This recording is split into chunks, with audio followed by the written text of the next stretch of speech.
السلام علیکم ورحمۃ اللہ وبرکاتہ۔ الحمد لولیہ والصلاة والسلام علی نبیہ وآلہ وصحبہ وبارک وسلم۔ عالی مرتبت صدر مجلس حاضر، محتشم سامعین حاضرین، السلام علیکم ورحمۃ اللہ وبرکاتہ۔ ابھی نغمہ نعت کی دل آویز صدائیں روح اور قلب کی تسکین کا ساماں ہو رہی تھیں، اور چونکہ نماز مغرب کے بعد بہت احباب تشریف لائے تو اتنا زیادہ انتظار مناسب نہیں تھا، ورنہ اس سلسلے کو مزید طول دیتے تو تسکین طبع اور قرار باطن کا ساماں حاصل ہو پاتا۔ میں بھی کوشش کروں گا کہ زیادہ لمبا خطاب نہ کروں، لیکن چند لمحوں کے لیے جو میں آپ سے مخاطب ہوں، مجھے امید ہے کہ پورے انہماک کے ساتھ آپ میری گفتگو کی طرف اپنی توجہات مبذول رکھیں گے۔ آج موسم رحمت ربیع الاول شریف کی پہلی شب ہے، اور مجھے اور آپ کو حضور کے ذکر کی چاشنی نصیب ہو رہی ہے۔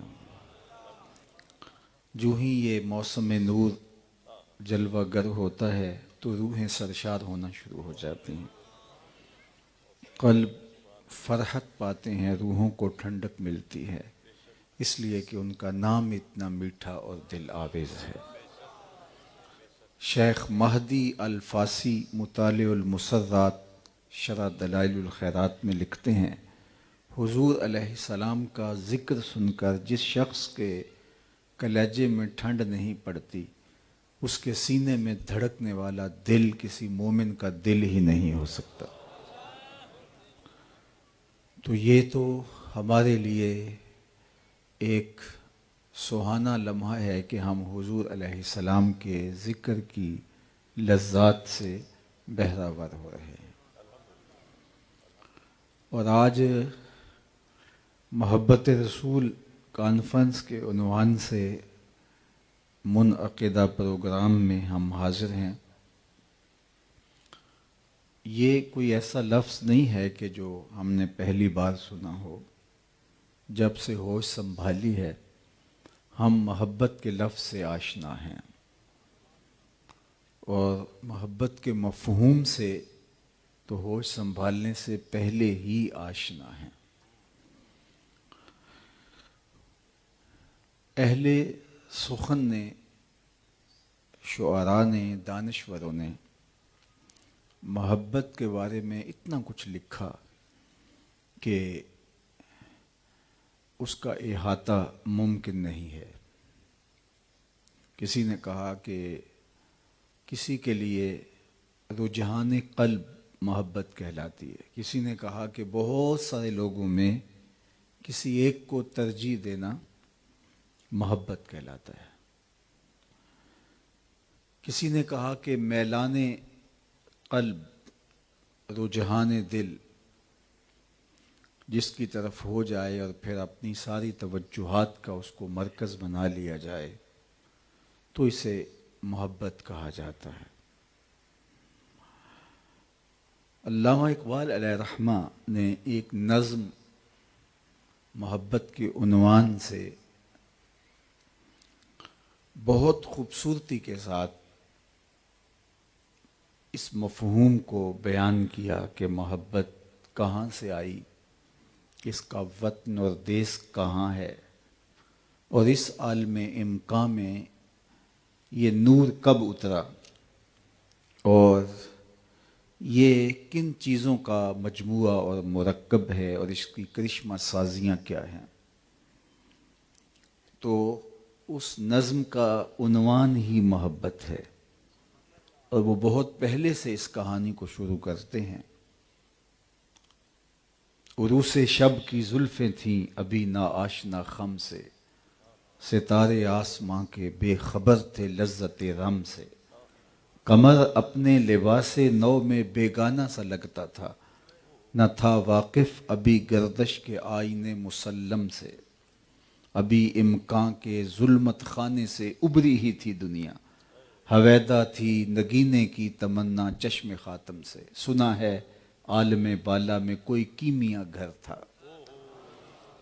سنا ہے عالم بالا میں کوئی کیمیا گھر تھا، صفا تھی جس کی خاک پا میں بڑھ کر ساغر جم سے، لکھا تھا عرش کے پائے پہ ایک اکسیر کا نسخہ، چھپاتے تھے فرشتے جس کو چشم روح آدم سے، نگاہیں طاق میں رہتی تھیں لیکن کیمیا گر کی، وہ اس نسخے کو جانتا تھا بڑھ کر اسم اعظم سے، بڑا تسبیح خوانی کے بہانے عرش کی جانب، تمنائے دلی بھر آئی سائے پہ ہم سے، پھر آیا فکر اجزا نے اسے میدان امکان میں، چھپے گی کیا کوئی شے بارگاہ حق کے محرم سے، چمک بجلی سے پائی چاند سے داغ جگر مانگا، حرارت لی نفس ہائے مسیح ابن مریم سے، ذرا سی پھر ربوبیت سے شان بے نیازی لی، ملک سے عاجزی افتادگی تقدیر شبنم سے،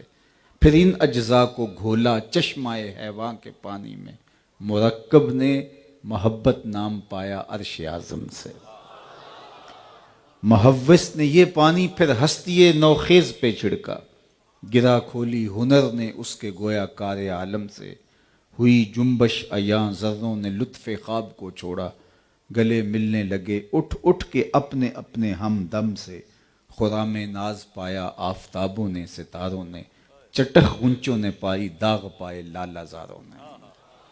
اقبال کا نقطہ نظر یہ ہے کہ یہ آسمانی تحفہ ہے جو حضرت آدم اپنے ساتھ لے کر کے آئے، اور اگر میں اس عنوان کو آگے بڑھاؤں تو درد محبت سینے میں رکھا اور پھر اس دنیا کے اوپر بھیج کر کے ہجر کی لذتیں بھی کاٹنے کو کہا گیا تاکہ نسل انسانی اس درد کی کیفیتوں سے آشنا ہو۔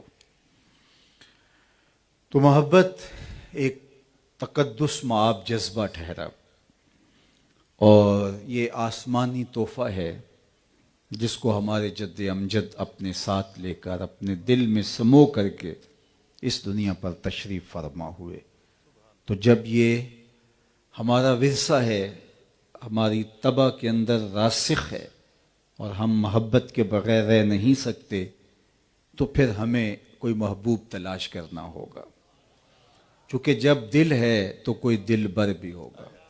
غالب نے کہا تھا کہ جاں اگر دل غم اگرچہ جاں گسل ہے، پہ کیا بچیں کہ دل ہے، غم عشق اگر نہ ہوتا غم روزگار ہوتا۔ اس نے کہا جب سینے میں تڑپتا ہوا دل رکھتے ہیں تو پھر لازمی ہے کہ اس دل کے اندر کسی کو بسانا بھی پڑے گا۔ اگر آپ اس دل کو اس کی غذا فراہم نہیں کریں گے تو پھر یہ مارا مارا پھرے گا اور غم دنیا کا گرفتار ہو جائے گا۔ تو جب دل ہے تو پھر دل کی غذا بھی دینا ہوگی، تو اس لیے اس دل کو اس محبت کے نور سے آشنا کرنا پڑے گا۔ علامہ اقبال کو جن لوگوں کے ضائع ہونے کا بڑا دکھ ہوا ان میں سے گوئٹے ہے، ایک حکیم نیٹشے ہے، تو وہ ایک مقام پہ ایک بات بہت پتے کی کر گئے کہ قلب او مومن دماغش کافر است، کہ اس کا دل تو مومن تھا لیکن دماغ کافر ہوا۔ لیکن صوفیاء نے کہا کہ یہ صرف اس کی کہانی نہیں، اللہ نے اپنی محبت کا تخم ہر قلب میں رکھا ہوا ہے، اس کو مناسب غذا ملے تو وہ پروان چڑھتا ہے، وہ کھل کے گلاب بنتا ہے، شجر بن جاتا ہے، برگو بار دیتا ہے۔ لیکن اگر اس کو غذا ہی نہ ملے تو وہ بیج اندر ہی رہتا ہے، اور اگر اس کو غذا ملے، کوئی اس کو پانی ڈالے اور پھر وہ بیج اگنا شروع ہو جاتا ہے. اور باہو علیہ رحمہ نے کہا تھا اندر بوٹی مشک مچ آیا اتے جاں پھلاں تے آئی. پھر وہ کیفیت جو ہے وہ انسان سے پھوٹتی ہے اور وہ محبت میں دیوانہ ہو جاتا ہے. تو یہ اللہ نے قلب انسان کے اندر محبت کا تخم رکھا ہے. بلکہ اگر میں اس سے بھی آگے بڑھوں تو بہت آگے تو نہیں بڑھ سکتا، پر جلتے ہیں، لیکن اتنا کہوں گا کہ یہ محبت ہی تھی کہ جس کی وجہ سے یہ کائنات ظہور پذیر ہوئی. کنت کنزا مخفیا فاحببت ان اعرف.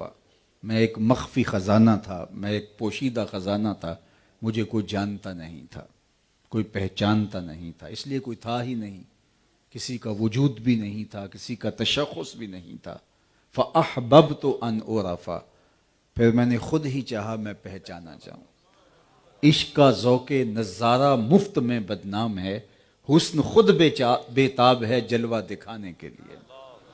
میں نے خود چاہا کہ میرے لیے کوئی سسکیاں لے، کوئی آہیں بھرے، کوئی سجدوں میں روئے، کوئی آنسو بہائے، کوئی میرے گھر کے گرد دیوانوں کی طرح طواف کرے، کوئی صفا مروہ پہ دوڑے، کوئی پھٹے پرانے کپڑوں میں جنگلوں میں مجھے پکارتا پھرے، خاک چھانتا پھرے.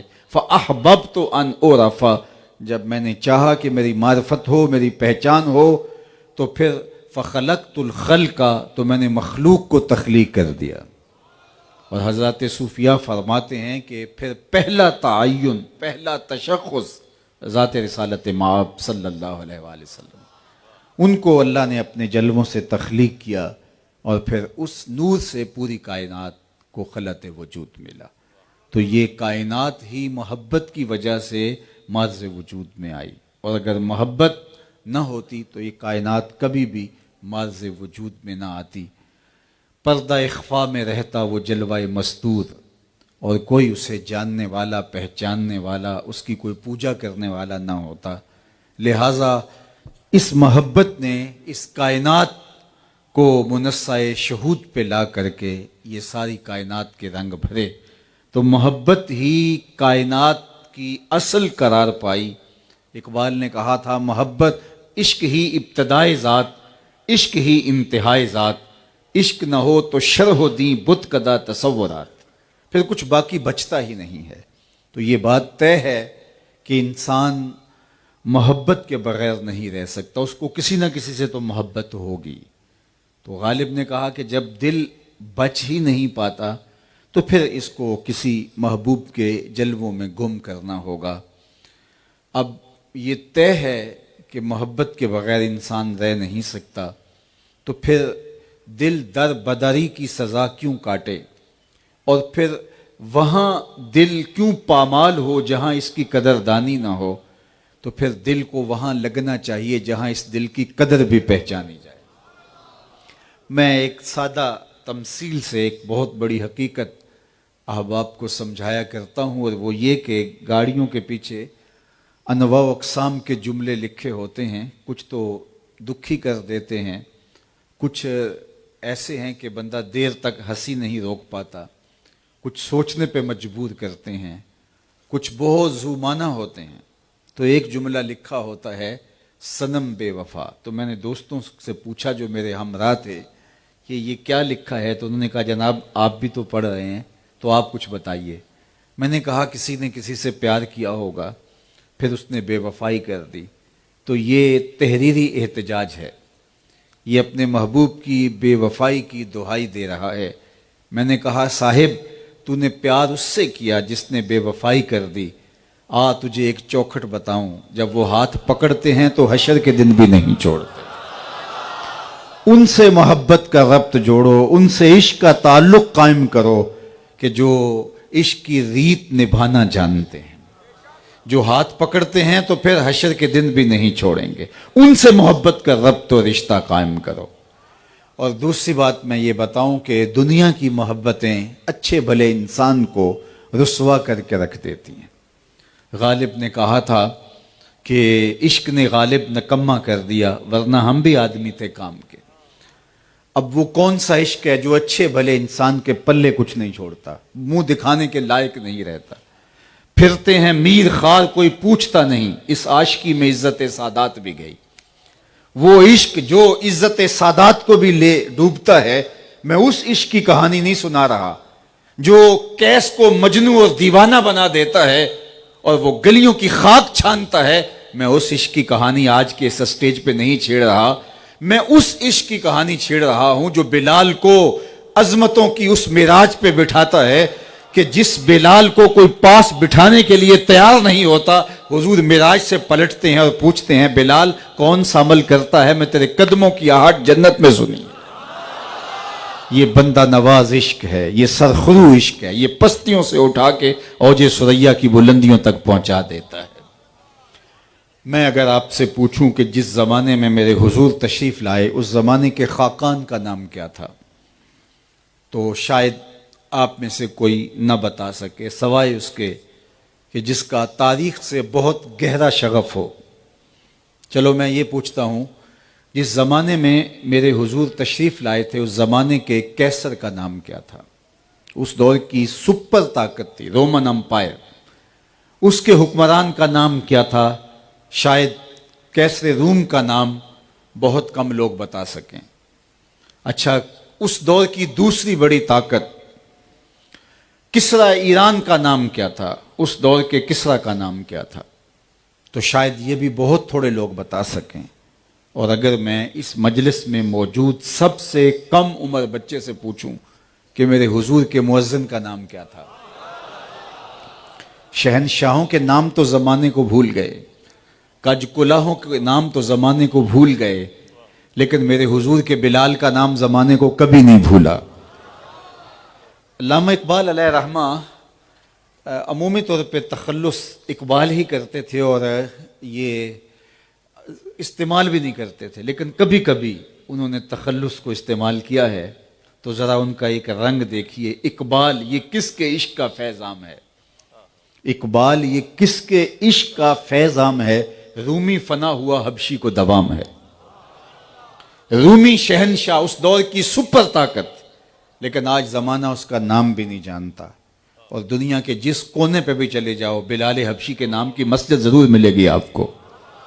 یہ ہے عزت اور یہ ہے رفعت جو ان کے نام سے جڑی ہے، وہ عشق جو نکما کر دیتا ہے اور اچھے بھلے انسان کی عزت پامال ہو جاتی ہے، لیکن اس عشق سے وابستگی پستیوں سے اٹھا کے بلال حبشی کو اوج ثریا کی بلندیوں تک پہنچا دیتی ہے۔ اللہ اکبر۔ عرض تہامہ سے حضرت عمر گزرے تو بچوں کی طرح بلک بلک کے رونے لگے، تو کسی نے کہا عمر 23.5 لاکھ 24 لاکھ مربع میل کی حکمرانی ہے اور تم یوں رو رہے ہو جس طرح بچے روتے ہیں۔ کہا کہ یہی جگہ تھی، میرے باپ نے مجھے کہا تھا کہ ان 5 اونٹوں کو لائن میں قطار میں کھڑا کرو، میں آگے والے کو سیدھا کرتا تھا تو پیچھے والا ٹیڑھا ہو جاتا تھا، پیچھے والے کو سیدھا کرتا تھا تو آگے والا ٹیڑھا ہو جاتا تھا، میں بھاگ دوڑ کے دونوں کو سیدھا کرتا تو درمیان والا ایک سائیڈ پہ نکل جاتا، تو میرے باپ خطاب نے مجھے بڑا مارا۔ کہا تم ایک عرب کے بیٹے ہو کہ 5 اونٹ قطار میں کھڑے نہیں کر سکتے؟ کہا ایک وقت عمر پہ ایسا تھا کہ وہ 5 اونٹ قطار میں کھڑا نہیں کر سکتا تھا، اور آج شرق سے لے کر غرب تک 22-23 کروڑ جو ہے لاکھ مربع میل کی حکمرانی ہے، اور لاکھوں کروڑوں انسان ایک قطار میں کھڑے ہیں۔ یہ محمد عربی کے جوڑوں کا صدقہ نہیں ہے تو اور کیا ہے؟ مجھ سے تو 5 اونٹ قطار میں کھڑے نہیں ہوتے تھے۔ تو یہ محبت سلیقہ سکھاتی ہے، یہ محبت انسان کو شعور دیتی ہے، وہ محبت نکما کر کے رکھ دیتی ہے، یہ پست قامت لوگوں کو قد و قامت فراہم کرتی ہے، یہ عزت کی مسند پہ بٹھاتی ہے، یہ وقار کی مسند پہ بٹھاتی ہے، دنیا کی محبتیں تقسیم کرتی ہیں، توڑتی ہیں۔ 1 کے 2 چاہنے والے رقیب کہلاتے ہیں کہ یہ تو میرا محبوب ہے، تم نے کیوں دیکھا؟ لڑائی کی نوبت آ گئی، قتل و غارت تک معاملہ جا پہنچا۔ 1 کے چاہنے والے 2 رقیب ہوتے ہیں، لیکن میرے حضور کے چاہنے والے کروڑوں آپس میں حبیب ہوتے ہیں۔ ساری محبتیں رقیب پیدا کرتی ہیں، لیکن حضور کی محبت حبیب پیدا کرتی ہے۔ اللہ اکبر۔ اقبال نے کتنی خوبصورت بات کہی، دل بمحبوب حجازی بستائیں۔ ذرا شعر کا حسن دیکھیے، دل بمحبوب حجازی بستائیں، زیں جہت با یک دیگر پیوستائیں. کہا ہمارے دل حضور سے جڑے ہوئے ہیں, ہم اس وجہ سے ایک دوسرے سے جڑے ہوئے ہیں. حضور کی محبت جوڑتی ہے, توڑتی نہیں. یہ جو 72 فرقے بنے ہیں, اگر محبت کا جمال ہوتا تو یہ فرقے نہ بنتے, یہ امت بنتی. چونکہ محبت توڑتی نہیں ہے, محبت جوڑتی ہے. فرقے حسد سے بنتے ہیں. استاد ابراہیم ذوق نے کہا تھا, ہفتاد و دو فریق حسد کے عدد سے ہیں, اپنا یہ طریق کے باہر عدد سے ہیں. کہا یہ 72 کے اگر حروف جو ہے وہ ابجد نکالے جائیں تو وہ 72 بنتے ہیں. تو کہا حسد کے حروف کے جو ہے وہ عدد 72 ہیں, تو یہ ہفتاد و دو فریق جو ہیں یہ حسد کی وجہ سے ہیں. محبت توڑتی نہیں ہے, محبت جوڑتی ہے. اس لیے دل با محبوب حجازی بستائم, زیں جہت با یک دیگر پیوستائم. چوں گلے صد برگ مارا بو یکیست, او کے جانے ای نظاموں او یکیست. مستے چشمے ساکیے بتہاستیم, در جہاں مثل مو می ناستیم. وہ ایک محبت نے جوڑ دیا مختلف قبائل, مختلف خطوں اور مختلف بولیاں بولنے والے لوگوں کو. بلال حبشے سے تھے, سہیب روم سے تھے, سلمان فارس سے تھے, ابو ہریرہ یمن سے تھے, حضرت ابو بکر رضی اللہ تعالی عنہ مکہ المکرمہ سے تھے, حضرت سعد مدینہ المنورہ سے تھے. کس کس خطے سے آئے, لیکن ایک جمعیت بن گئی, ایک قوم بن گئی. کون سی چیز تھی جس چیز نے ان کو جوڑ دیا اور امت واحدہ بنا دیا؟ وہ حضور کی محبت تھی. آج میں اور آپ اپنی محبت کا جائزہ لیں. اگر حقیقی محبت حضور کی سینے میں موجود ہے تو ہم اس محبت کے نتیجے کے اندر حضور کے غلاموں کو اپنے قریب کریں گے. توڑنے کی بدکاری نہیں کریں گے, جوڑنے کی محنت کریں گے. محبت کا یہ لازمی تقاضا ہے کہ جب ہم اس ایک ذات سے محبت کرتے ہیں, مست چشمے ساکیے بتہاستیم, در جہاں مثل مو می ناستیم. بلکہ کہا چوں گلے صد برگ مارا بو یکیست. گلے صد برگ وہ پھول جس کی 100 پتیاں ہوتی ہیں. یہ جو گیندے کا پھول ہوتا ہے 100 پتیاں اس کی ہوتی ہیں. گلے صد برگ, ہر پتی کا سائز اور ہر پتی کا کہ رگو ریشے الگ ہوں, لیکن ہر پتی سے نکلنے والی خوشبو ایک ہی ہوتی ہے. تو کہا کہ خطہ کوئی بھی ہو, علاقہ کوئی بھی ہو, بستی کوئی بھی ہو, برادری کوئی بھی ہو, کاروبار کوئی بھی ہو, جب تم محمدی رنگ کے اندر رنگ گئے, تم سے ایک ہی مہک محمد عربی کی آنی چاہیے. پھر تم امت واحدہ بن کے اٹھو گے اور زمانے کے اوپر چھا جاؤ گے. تو یہ محبت تمہیں جمعیت کا پیغام دیتی ہے, محبت تمہیں جوڑتی ہے, محبت وسعت معاب ہے, محبت بکھرے ہوئوں کو ایک مرکز پہ لا کے جمع کرتی ہے. محبت جو ہے وہ امت واحدہ بنانے کی ضامن ہے. اس لیے دوسری محبتیں توڑتی ہیں, حضور کی محبت جوڑتی ہے. تو آئیے ہم ذات رسالت مآب صلی اللہ علیہ وآلہ وسلم کے ساتھ جب ادعائے محبت رکھتے ہیں, جب حضور کے ساتھ جب ہم جو ہے وہ عہد غلامی کرتے ہیں, اور ہمیں جب یہ دعویٰ ہے کہ ہم حضور کے غلام ہیں, تو پھر آئیے ہم ان کی غلامی کا رنگ روپ اپنے چہرے بشرے سے اور اپنے طرز زندگی سے اور اپنے انداز معاشرت سے چھلکتا ہوا دیکھ پائیں. اس لیے کہ محبت محض زبان کا دعویٰ نہیں, محبت دلیل چاہتی ہے, اور محبت سراسر عمل کا نام ہے. محبت پستیوں سے اٹھا کر کے اوج ثریا کی بلندیوں تک پہنچا دیتی ہے, اور محبت قوت کا نام ہے. محبت قوت کی ضامن ہے. محبت مجھے اگر آپ پوچھیں کہ اقبال کے سارے کلام کا رس نچوڑو, تو میں سارے کلام کا رس نچوڑ کے اقبال کے ایک شعر کو آپ کے سامنے رکھوں گا کہ قوت عشق سے ہر پست کو بالا کر دے, دہر میں اس میں محمد سے اجالا کر دے. تو محبت پست کو بالا کرتی ہے اور یکجا کرتی ہے, اور دہر میں اس میں محمد سے اجالا ہوتا ہے. تو کیا میں اور آپ محبت کے ان تقاضوں کے ساتھ اپنے آپ کو ہم آہنگ پر کر پائے؟ یہ موسم ربیع الاول جلوہ گر ہو رہا ہے. آئیے میں اور آپ اپنا جائزہ ضرور لیجئے. ہمیں ضرور دیکھنا چاہیے کہ ہم دعوی محبت میں کہاں تک سچے ہیں, اور محبوب کی اطاعت اور فرما برداری جو محبت کا لازمہ ہے, اس میں کہاں تک ہم پورے اترتے ہیں. اللہ کے محبوب علیہ السلام کا حکم ہو اور محب اس حکم کو ماننے میں تردد کرے تو اس کو محب نہیں کہیں گے۔ آئیے میں تمہیں ایک کہانی سناتا ہوں۔ اللہ کے محبوب علیہ السلام کا عشق، حضور کی محبت جب ان لوگوں کے رگ و ریشہ میں محو نفوذ ہوتا ہے تو پھر محب کی تو منشا ہی، محبوب کی منشا جب محب تک پہنچ جاتی ہے تو یہی اس کے لیے کافی ہوتا ہے کہ میرے محبوب کی چاہت کیا ہے، اس سے باقاعدہ احکام کا انتظار کرے کہ محبوب کا میرے نام حکم کیا ہے، یہ تو بہت دور کی بات ہے۔ وہ یہ جان لیتا ہے کہ میرے محبوب کی منشا کیا ہے اور اس منشا کے مطابق اپنی زندگی کو ڈھالنے میں اسے کوئی دقت نہیں ہوتی، اس لیے کہ محبت خود بخود جو ہے وہ محبوب کی اطاعت اور فرما برداری کے سانچے میں ڈل جاتی ہے۔ مدینہ المنورہ میں حضور علیہ السلام گزر رہے ہیں تو ایک گلی میں ایک مکان بنتا ہوا دیکھا۔ اس طرز کے مکان حضور کو پسند نہیں تھے، جس شکل اور جس حیت کا وہ مکان تھا۔ تو آقا کریم علیہ السلام نے پوچھا کہ یہ مکان کس کا ہے؟ تو بتایا گیا فلاں صحابی کا ہے، انصاری صحابی تھے جن کے بارے میں بتایا گیا۔ تو آقا کریم نے کچھ نہیں کہا، گزر گئے۔ کسی نے جا کے اس انصاری صحابی کو بتایا حضور گزرے تھے، تیرا مکان دیکھا تھا، اور چہرے پہ اظہار پسندیدگی نہیں آیا، شاید حضور نے پسند نہیں کیا۔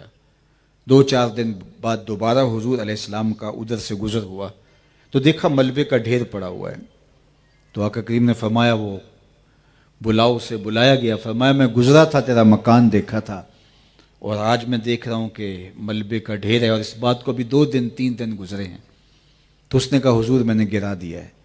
تو آقا کریم نے فرمایا کیوں؟ سنیے اس کا جواب۔ آقا کریم نے فرمایا کیوں؟ اس نے کہا سنا تھا آپ کو پسند نہیں، سنا تھا آپ کو پسند نہیں۔ میں اور آپ سر سے لے کر پاؤں تک، عقیقے سے لے کر ولیمے تک، نجی زندگی سے لے کر امور سیاست تک، طرز معاشرت سے لے کر کے پوری زندگی پر غور کریں، ہمارا کیا کیا حضور کو پسند نہیں۔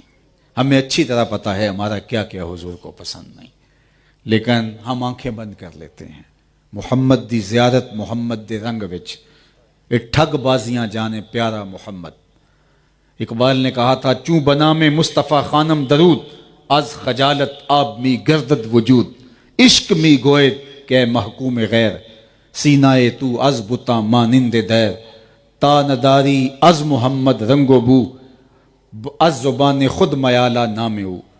کہا کہ جب میں ان پہ درود پڑھتا ہوں تو شرمسار ہو جاتا ہوں، اور میں اپنے آپ کو دیکھ کر کہتا ہوں کہ جب تو حضور علیہ السلام کی طرز زندگی کو اپنے اوپر نہیں اتار سکا تو حضور کے نام کو اپنی زبان سے میلا نہ کر۔ اور اس کا ترجمہ میرے شیخ نے 2 لفظوں میں یوں کیا، یاری لا تو پاک نبی سنگ، اے پر پوری یاری، پھر درود قبول ہے تیرا لکھ نہ لو ایک واری۔ تو محبت اس بات کا تقاضا کرتی ہے کہ محبوب کی منشا کو محب جان لے۔ ایک صحابی آئے اور انہوں نے حضور سے سلام لیا تو آقا کریم نے جواب نہیں دیا بلکہ رخ پھیر لیا۔ انہوں نے یہ سمجھا کہ یہ اتفاقاً ہو گیا ہے، بعض اوقات کسی کی توجہ نہیں ہوتی، تو جدھر حضور نے رخ پھیرا تھا انہوں نے ادھر سے جا کے دوبارہ سلام عرض کیا تو آقا کریم نے پھر رخ پھیر لیا۔ حضور بہت شفیق تھے، لیکن اب رخ پھیرنا یہ کوئی معمولی بات نہیں تھی، تو وہ سمجھ گئے کہ کوئی ماجرا ہے۔ اب وہ صحابہ سے پوچھتے پھرتے ہیں کہ میں نے حضور کو سلام عرض کیا ہے لیکن حضور نے اعراض کیا، شاید کوئی ایسی بات ہے جس کو میں نہیں جانتا، تم بتا سکتے ہو ناراضگی کی وجہ کیا ہو سکتی ہے؟ تو انہوں نے غور کیا اور کہا کہ یہ تم نے جو سونے کی انگوٹھی پہن رکھی ہے حضور اس سے منع فرما چکے ہیں، ان الذھب والفضۃ حرام لذکور امتی، سونا اور چاندی حضور کی امت پر منع کر دیا گیا، گناہ بے لذت ہے، منع کیا گیا۔ یہ زیب و زینت عورتوں کو زیب دیتی ہے، اور وہ بھی 4.5 ماشے سے کم، 1 چاندی کی انگوٹھی مرد کے لیے جائز رکھی گئی ہے، اور اس کے علاوہ مرد کو ان چیزوں کے پہننے کی اجازت نہیں ہے۔ تو کہا یہ سونے کی انگوٹھی ہے، شاید حضور کی ناراضگی کا سبب یہ ہو چونکہ تم موجود نہیں تھے، حضور اس سے منع فرما چکے ہیں۔ تو وہ آگے بڑھا اور یوں انگوٹھی اتار کے حضور کی خدمت میں پیش کرتے، کہا حضور کہیں اس وجہ سے ناراض تو نہیں یہ رہی؟ تو آقا کریم نے وہ انگوٹھی پکڑی اور یوں پھینک دی۔ ناراضگی کی وجہ یہی تھی۔ بیٹھ گیا، مجلس جاری رہی، دیر تک گفتگو چلتی رہی۔ جب مجلس برخاست ہوئی، لوگ اٹھ کے گھروں کو جانے لگے، تو یہ بھی الٹے پاؤں پلٹے۔ تو کسی نے کہا وہ جناب انگوٹھی تو اٹھا لو، تم تو شرعن نہیں پہن سکتے لیکن تمہاری بیوی کے لیے پہننا تو جائز ہے۔ تو اس نے جو جواب دیا وہ سنیے۔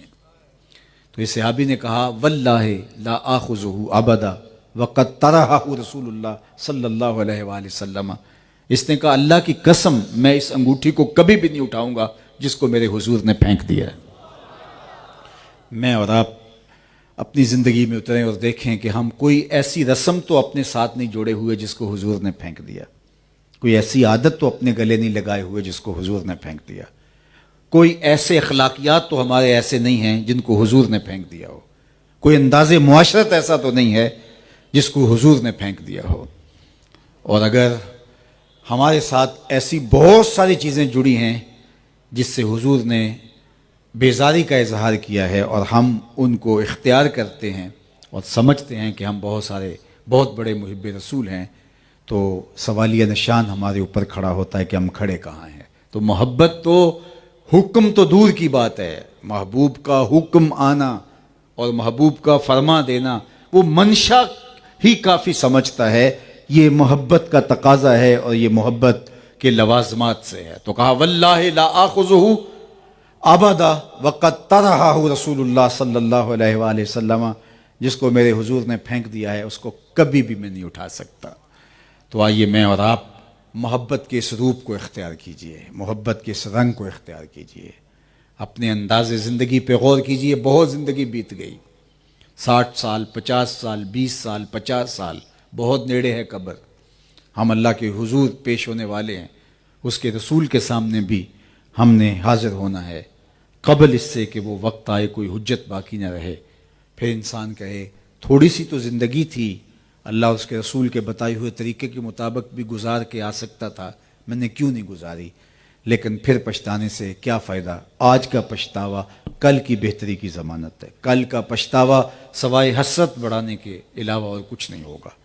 وقت پر کافی ہے قطرہ بھی آب خوش ہنگام کا، جل گیا جب کھیت برسا می تو پھر کس کام کا۔ اور میرے امام نے کہا تھا آج لے ان کی پناہ، آج مدد مانگ ان سے، کل قیامت کو نہ مانیں گے اگر مان گیا۔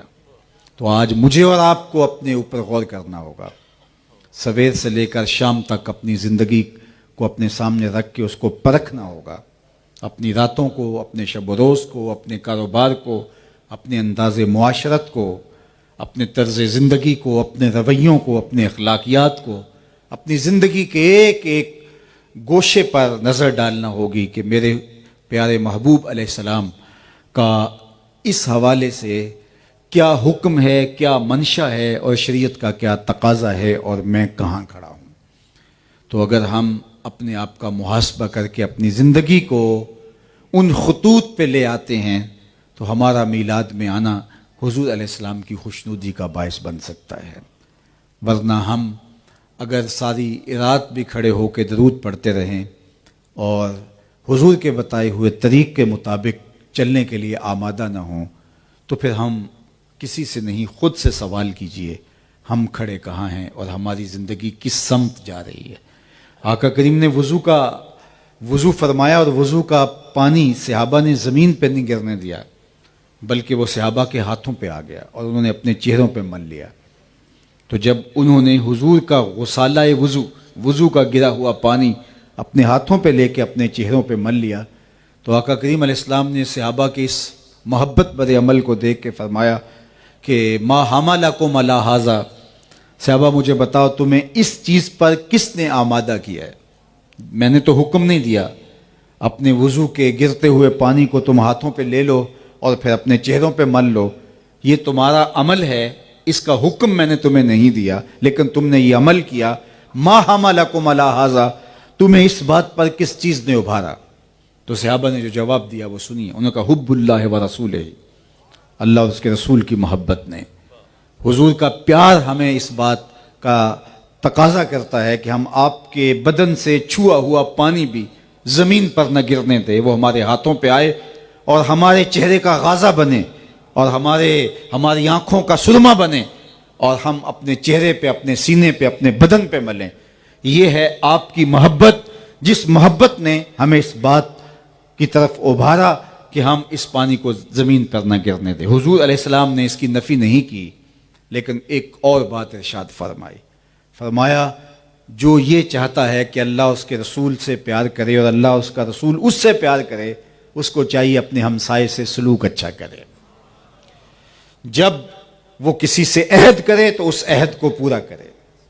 تو حضور علیہ السلام اور فرمایا کہ جب بولے سچ بولے، 3 باتیں حضور نے فرمایا کہ جو چاہے، یعنی تمہارا یہ عمل کہ تم نے میرے وضو کے پانی کو زمین پر نہیں گرنے دیا، تمہارا عمل میں اس کی نفی نہیں کرتا، لیکن یہ تمہارا جس جذبے کے لیے یہ عمل کرنا ہے تو سن لو، تم میں سے جو کوئی چاہتا ہے کہ اللہ اس کے رسول سے پیار کرتا ہے اور وہ چاہتا ہے کہ اللہ رسول بھی اس سے پیار کریں، تو اس کو یہ 3 کام بھی ساتھ کرنے ہوں گے۔ ایک یہ کہ جب بھی بولے سچ بولے، اپنے ہمسایوں کے ساتھ سلوک اچھا کرے، اور جب اس کے پاس امانت رکھی جائے تو اس امانت کو ادا کرے، اللہ اکبر، عہد کو پورا کرے۔ یہ ہے حضور کی طرف سے تاکید محبین کے نام، ان کی محبت کا انداز، اس کی نفی نہیں۔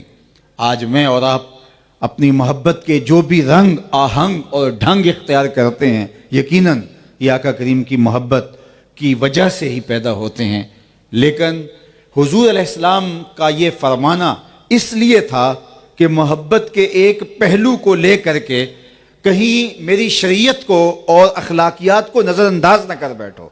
اس لیے میں یہ بات آپ سے کہہ رہا ہوں کہ ہمارا یہ محافل کا انعقاد اور یہ سب کچھ اور اس مہینے میں جو کچھ ہوگا اللہ قبول فرمائے، لیکن یہ نہیں کہ ہم اس کو بہانہ بنا کر کے شریعت کا جو نظام ہے اور جو اخلاقیات ہمیں سکھائے گئے ہیں ان سے جو ہے وہ پہلو تہی کریں اور ہم سمجھیں کہ حضور علیہ السلام کی خوشنودی ہمیں حاصل ہو پائے گی۔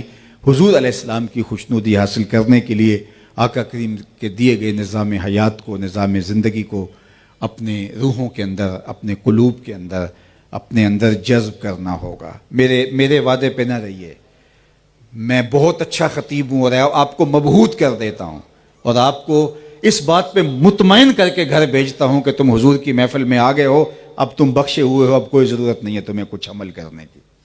میرے پاس بہت اچھی آواز ہے اور میں کسی شاعر کے کلام سے ایسا منتخب کلام آپ کے سامنے رکھتا ہوں جس کا نتیجہ یہ ہوتا ہے کہ آپ کہیں بس ٹھیک ہے ہم یہاں آ گئے ہیں تو یہ ہمارے لیے کافی ہے۔ تو یہ میری جو ہے وہ زبان کی بات ہو سکتی ہے یا کسی جو ہے وہ شاعر کی فکر ہو سکتی ہے، لیکن میں نے آپ کے سامنے حضور علیہ الصلوۃ والسلام کا فرمان رکھا ہے۔ صحابہ کے اس عمل پر حضور نفی نہیں کی، لیکن ساتھ 3 باتیں جو ہے وہ انسانی زندگی کا زندگی میں جس کا گہرا اثر ہوتا ہے وہ بیان فرما دی کہ کہیں ایسا نہ ہو کہ وہ چیزیں نظر انداز ہو جائیں۔ اس لیے مجھے اور آپ کو اپنی زندگی کا بھرپور جائزہ لے کے دیکھنا ہوگا کہ ہم حضور علیہ الصلوۃ والسلام کی محبت اور حضور علیہ السلام کا پیار جو اپنے سینوں میں رکھتے ہیں، اس سے حضور کے لائے ہوئے طریقے حیات کو، حضور کے لائے ہوئے نظام کو کہاں تک اختیار کرتے ہیں۔ اللہ تعالیٰ جل شانہ ہمیں اس کی توفیق عطا فرمائے اور اپنی خاص کرم نوازیوں کے اجالے ہماری ساری زندگیوں میں اتار دے۔ اصل میں مغرب کی نماز کے بعد گفتگو کرنے کا عادی ہوں، آج ایک مدت کے بعد اتفاق ایسا ہو گیا یہاں کے انتظامی امور جیسے بھی تھے تو وہ ایک عادت بنی ہوئی ہوتی ہے، تو میں آج تھوڑا الجھ کے گفتگو کر رہا ہوں، لیکن جو میں نے کہا اس کے ٹوٹے اور الجھے لفظوں کے اندر بھی اتر کر کے پیغام کو اخذ اور قبول کرنے کی کوشش کرو۔ اشہد بلال عند اللہ اشہد، بلال کا اشہد بھی اللہ کے ہاں اشہد مان لیا جاتا ہے۔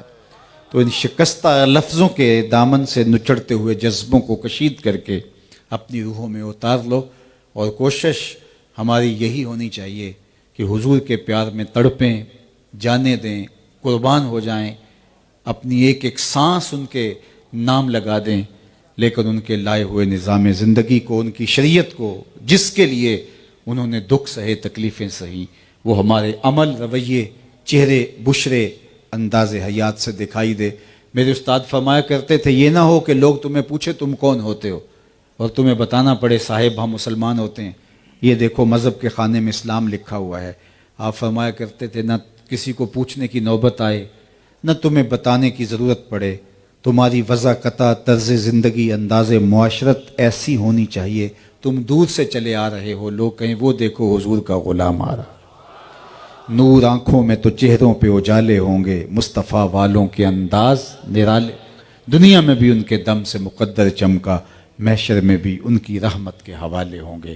وآخر دعوانا ان الحمد للہ رب العالمین۔